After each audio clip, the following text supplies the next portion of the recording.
नमस्कार श्रोतेहो, आकाशवाणी नागपूरच्या वृत्त विभागातर्फे प्रस्तुत दृष्टिक्षेप या कार्यक्रमात मी आभाराणी पटवर्धन आपणा सर्वांचं स्वागत करते.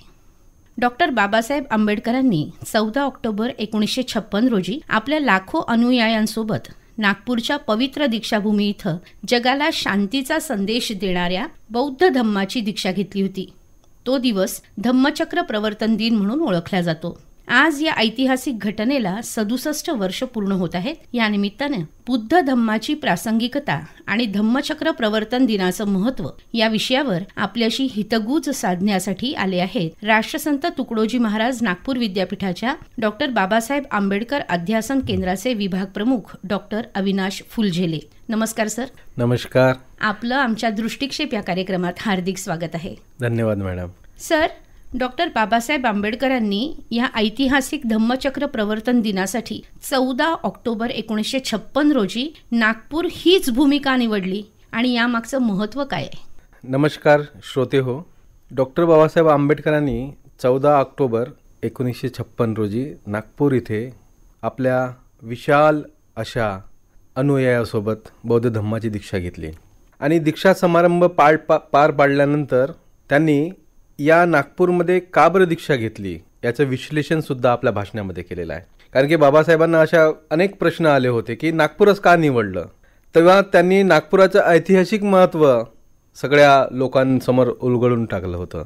नागपूर हे एक ऐतिहासिक शहर होतं आणि बाबासाहेबांनी ज्या बुद्धाचा धम्माचा स्वीकार केला होता त्या बुद्ध धम्माच्या संदर्भातही नागपूर प्राचीन काळापासून बुद्धाचा तत्त्वज्ञानाचा बुद्धाच्या अनुयायांनी नागपूर हे प्रगल्भ झालेलं होतं. बाबासाहेब आंबेडकर असे दाखले देतात की या ठिकाणी नाग लोक राहत होते आणि हे जे नाग वंशाचे लोक होते प्राचीन काळापासून म्हणजे बुद्धाच्या नंतर, म्हणजे ही एक प्रकारचं आर्य आणि अनार्य यांच्यामधला जो वाद होता प्राचीन काळापासून. आणि हे जे नाग लोक होते हे नाग लोक बुद्धाचे फॉलोवर होते आणि बुद्धाचं तत्वज्ञान घेऊन आपलं जीवन जगणारे असे होते. आणि या नाग लोकांनी संपूर्ण भारतात म्हणा बुद्धाचं तत्वज्ञान पसरवलेलं होतं. आणि म्हणूनच या ठिकाणी नागपूर आणि नागपूरला लागून असणारी नदी नाग नदी याचं ऐतिहासिक महत्त्व डॉक्टर बाबासाहेब आंबेडकरांनी पटवून दिलं होतं. आणि महत्त्वाचं म्हणजे की आज भंडारा जिल्ह्यामध्ये जी पवनी नावाचं जे शहर आहे हे त्यावेळचं बौद्ध एक केंद्रस्थान होतं. आणि त्या ठिकाणी जे उत्खननामध्ये जे स्तूप आणि काही शिल्प मिळालेले आहेत त्या शिल्पावरून असे दाखले मिळतात. मुचलिन नावाचा नागराजा या ठिकाणी होता आणि तेव्हापासूनच म्हणजे ही जी भूमी आहे ही भूमी नागांची भूमी होती, बौद्ध उपासकाची भूमी होती. आणि बाबासाहेब आंबेडकरांनी जेव्हा बौद्ध धम्माची दीक्षा घेतली म्हणून अशा या भूमीवरच आपण दीक्षा घेण्याचं त्यांनी ठरवलं होतं. आणि याचं विश्लेषण डॉक्टर बाबासाहेब आंबेडकरांनी आपल्या भाषणामध्येच केलेलं आहे. सर, बाबासाहेबांनी धम्माचं अध्ययन कसं केलं होतं आणि विज्ञाननिष्ठ दृष्टिकोन असणाऱ्या बुद्ध धम्माचं तत्वज्ञान त्यांनी सामान्य लोकांना कसं समजावून सांगितलं? बाबासाहेबांसंदर्भात असं बोललं जातं की बाबासाहेबांनी बुद्धाचा धम्माचा स्वीकार 1956 घेतला. बाबासाहेबांनी त्याच्यानंतर अनेक धर्माचा अभ्यास केला होता. बाबासाहेबाचे असे अनेक पत्र आहेत, ऐतिहासिक असे पत्र आहेत जे 1935च्या आधीचे आहेत. आणि त्या पत्रांमध्ये डॉक्टर बाबासाहेब आंबेडकर स्पष्ट म्हणतात की माझा बुद्ध धम्माकडे कल आहे. म्हणजे बाबासाहेबांचा अभ्यास हा आधीपासूनच होता आणि बाबासाहेबांचा बुद्ध धर्माकडे कल आधीपासूनच होता. आणि म्हणूनच बाबासाहेब आंबेडकरांनी बुद्धांचा सगळा परिशीलन केल्यानंतर बुद्धाचं तत्वज्ञान वाचल्यानंतर बुद्ध हा समतेचा धर्म आहे, ज्या धर्मामध्ये कुठल्याही प्रकारचे जातीभेद पाळत नाहीत. बाबासाहेबांचं जे शेवटचं भाषण आहे त्या भाषणामध्ये डॉक्टर बाबासाहेब आंबेडकर असे म्हणतात की हा जो बुद्ध धम्म आहे या बुद्ध धम्मामध्ये कुठल्याही प्रकारचा जातीभेद नाही. ज्याप्रमाणे सगळ्या नद्या समुद्रामध्ये मिळतात आणि या नद्या समुद्रात गेल्यानंतर आपलं अस्तित्व विसरतात, त्याप्रमाणे बुद्ध धम्मामध्ये प्रवेश केल्यानंतर जातीला कुठल्याही प्रकारचा थारा नाही आणि समानतेची वागणूक मिळत असल्यामुळे त्यांनी आधीपासूनच बुद्ध धम्माकडे कल होता आणि त्या दृष्टीनेच त्यांनी बुद्ध धम्माचा स्वीकार केला आणि तसं आपल्या अनुयायांना सुद्धा त्यांनी सांगितलं. निश्चितच बुद्धाचा धम्म हा विज्ञाननिष्ठ आहे आणि विज्ञानाच्या कसोटीचा जर आपण निरीक्षण केलं तर विज्ञानामध्ये प्रयोग असतात आणि बुद्धाने सगळे प्रयोग केलेले आपल्याला दिसतात. बुद्धाने एक तत्वज्ञान असं आहे, मग याच्यानंतर काय, असे प्रश्न उपस्थित केलेले आपल्याला दिसतात. म्हणजे बुद्धाचे जे गुरु होते, या गुरूंकडून जे शिक्षण घेतलं, या शिक्षण घेतल्यानंतर त्यांना जे प्रश्न पडले त्या प्रश्नाची उकल, विज्ञानाच्या प्रगतीच्या पायऱ्या जर आपण टप्प्याटप्प्याने जर बघितल्या तर त्याला प्रयोगशीलता आपल्याला विज्ञानामध्ये एक सातत्य दिसतं आणि हे सातत्य आपल्याला बुद्ध धम्मामध्ये आपल्याला दिसतं. आणि म्हणूनच बुद्ध धम्म हा विज्ञानवादी धम्म होता. आणि विज्ञानवादी अजून एक आपल्याला एक त्याचं पॅरामीटर आपल्याला असं दिसून येईल की बुद्धाने कुठल्याही गोष्टी मान्य करण्यासाठी काही कसोट्या दिलेल्या आहेत. कोणी सांगितलं म्हणून मान्य करायचं नाही, किंवा ह्या ज्या कसोट्या असतात या कसोट्या विज्ञानामध्ये आपण तपासता येतात, विज्ञानामध्ये आपल्याला तपासून घेता येतात. तसं धम्मामध्ये पण तपासून घेण्याची सोय केवळ आणि केवळ बुद्ध धम्मामध्ये आपल्याला दिसून येते. म्हणजे सगळ्या शंका दूर केल्यानंतरच तुम्ही तो धम्म स्वीकारावा असं त्यांचं म्हणणं, असं त्यांचं म्हणणं आहे. आणि विशेषतः म्हणजे की आपण इतर जे काही धर्म आहेत त्या धर्मामध्ये एक शाश्वत कुणीतरी आहे. त्या धम्माचे तत्वज्ञान सांगतात की ही पृथ्वी, हा सूर्य, हे सगळे तारामंडळ आणि इव्हन मनुष्याला सुद्धा देवाने तयार केलेले आहेत. बुद्ध धम्म असं काहीही सांगत नाही. बुद्ध धम्म म्हणतो की या सगळ्या गोष्टींना एक विज्ञान आहे आणि हे सगळे विज्ञानावर आधारित आहे. आज आपण विज्ञानाच्या युगात वावरतो, तर बुद्धाने जे तत्वज्ञान सांगितले आहेत ते विज्ञानाच्या कसोटीवर आपण तपासू शकतो, पाहू शकतो. निश्चितच. सर, आजच्या काळामध्ये जी युद्धाची परिस्थिती आपल्याला वैश्विक पातळीवरती दिसतीये, तर त्या संदर्भात बुद्धाचे विचार आपल्याला कसे प्रासंगिक वाटू शकतात? निश्चितच मॅडम, की आज जगामध्ये अनेक प्रश्न आणि अनेक युद्धाच्या समस्या, आताच युक्रेनचं युद्ध झालं, आताच इस्रायलचं गाझावर त्यांनी आक्रमण केलं, या सगळ्या गोष्टी मनुष्याला भीती वाटत आहेत. कारण की याच्या आधी मानव जातीचा संहार करणारं पहिलं महायुद्ध आणि दुसरं महायुद्ध बघितलेलं आहे. आणि अशा या आयुष्यामध्ये आपल्याला जी भीती आहे की आपलं मानवाच्या संघर्षामध्ये आपलं सगळं पृथ्वी तर नष्ट होणार नाही, तर यासाठी बुद्धाचे तत्वज्ञान अतिशय महत्त्वाचं आहे. मी तुम्हाला एक उदाहरण देतो की ज्यावेळेस बुद्ध 28 वर्षाचे होते त्यावेळेस त्यांचा जो एक संघ होता त्या संतागारामध्ये चर्चा सुरू झाली होती आणि एक प्रश्न आला होता, तो म्हणजे पाणी वाटपाचा प्रश्न.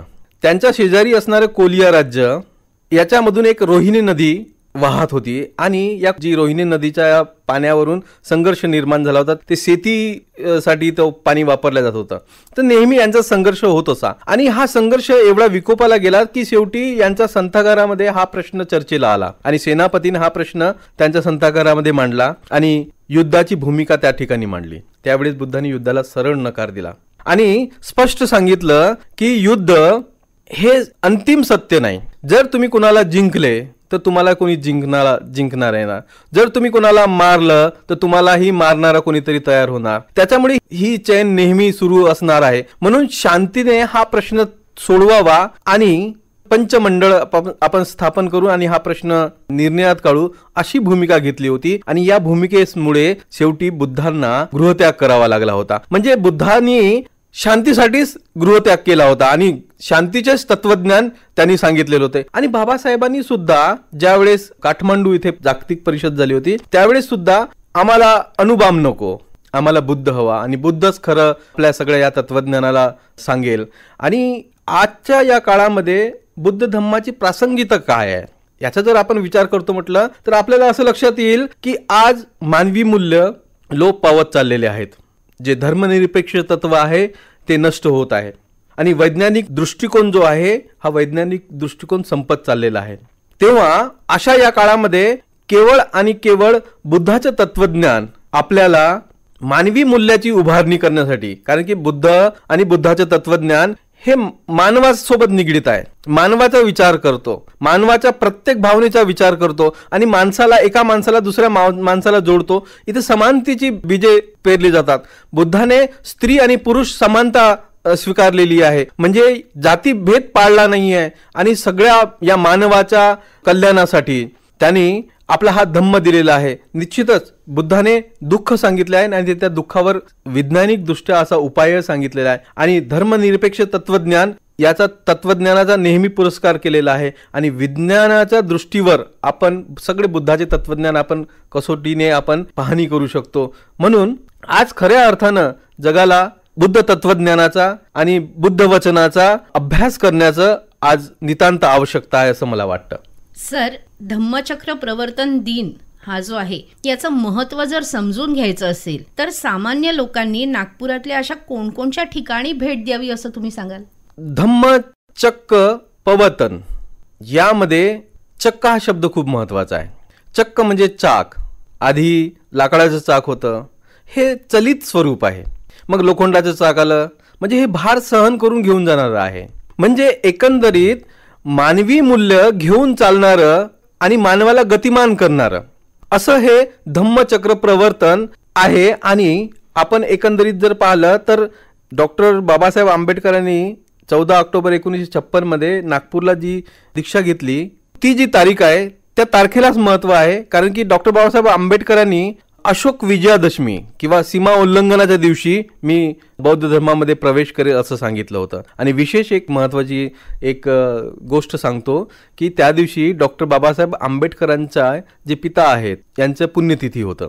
तरी पण त्यांनी कधी उल्लेख केला नाही, त्या दिवसाचं महत्व सांगितलं नाही. त्यांनी दिवसाचं महत्व सांगितलं अशोक विजयादशमीचं. आणि बाबासाहेब आंबेडकरांनी सांगितलं की हा जो परिसर आहे हा बौद्ध अनुयायांनी फुललेला होता आणि म्हणूनच याची पाऊलखुणे आपल्याला पवनीला दिसतात. आणि आज नागपुरामध्ये ज्या दीक्षाभूमीवर डॉक्टर बाबासाहेब आंबेडकरांनी दीक्षा घेतली ती आज धम्म परिवर्तनाची चळवळ घेऊन जाणारं असं दीक्षाभूमी आहे. दीक्षाभूमीवर तुम्हाला गेल्यानंतर प्रेरणा मिळेल, तिथे गेल्यानंतर शांतीचं प्रतीक आपल्याला दिसेल. आणि त्याचबरोबर हे जे एक ट्रँगल तयार झालेलं आहे, बुद्धिस्ट सर्किट म्हणू आपण त्याला, दीक्षाभूमी, कामठीचं ड्रॅगन पॅलेस आणि स्तूप, तर ते अतिशय महत्वाचं आहे. आणि या सगळ्या स्थळांना भेटी दिल्यानंतर निश्चितच आपल्याला बुद्ध तत्वज्ञानाचं स्वरूप, बुद्ध तत्वज्ञानाचं महती आपल्याला निश्चितच कळून येईल. तर सगळ्या माझ्या श्रोत्यांना विनंती आहे की या स्थळावर तुम्ही निश्चितच भेट द्या, तिथून तुम्हाला निश्चितच चांगली प्रेरणा मिळेल. खरंच सर, आज तुम्ही आमच्या दृष्टिक्षेप या कार्यक्रमात आलात आणि आमच्या श्रोत्यांना धम्मचक्र प्रवर्तन दिन याविषयीची महत्त्वाची माहिती सांगितली. त्याबद्दल आकाशवाणी नागपूरच्या वृत्त विभागातर्फे मी आपले आभार मानते. धन्यवाद सर. धन्यवाद.